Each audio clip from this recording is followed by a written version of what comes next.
single moms, women not in their 20s, women having trouble with love, let's do a little rant for you.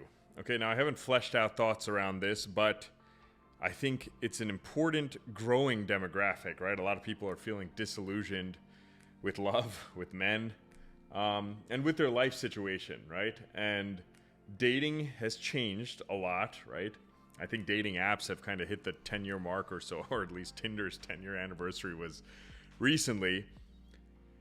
And there'll be another phase and there'll be another shift, right? Gen Z is using dating apps less. They're also sleeping with each other the least, all these types of things compared to the baby boomer generation, which is also tied to economic freedom, right? When a man is stressed, he's not going to try to get it in as much, and that makes him almost less masculine, which is going to put a woman in her masculinity, especially with the advent of the current version of feminism, which is empowering women to almost act like men, leaving them alone but independent, right?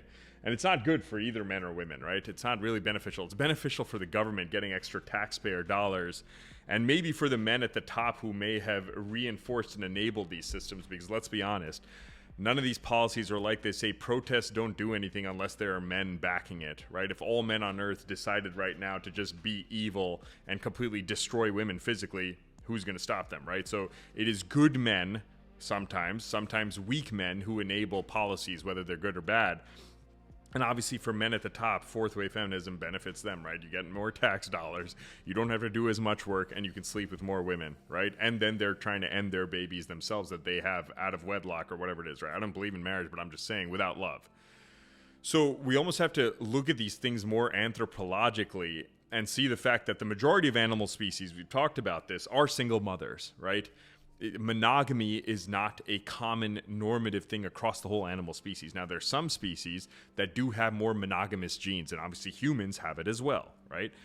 But a large part of it is societal, right? It came about to prevent men acting up and going wild, because if you don't pair them off with a woman, the men who do some of the most violent acts are the men with the least amount of access, right? It's usually not the player. He might be hyper aggressive and you can call him a misogynist in some ways, etc. He objectifies women, whatever it is, but assuming he has a protected heart and not the lying skis bag kind of guy, because a true player wouldn't have to lie. If he can actually charm women, he can get women.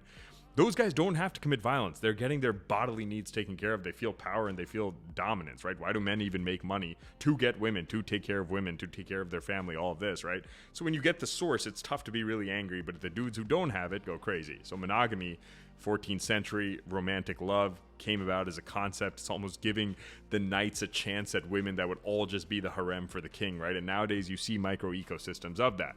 The top men still get to sleep with all the women.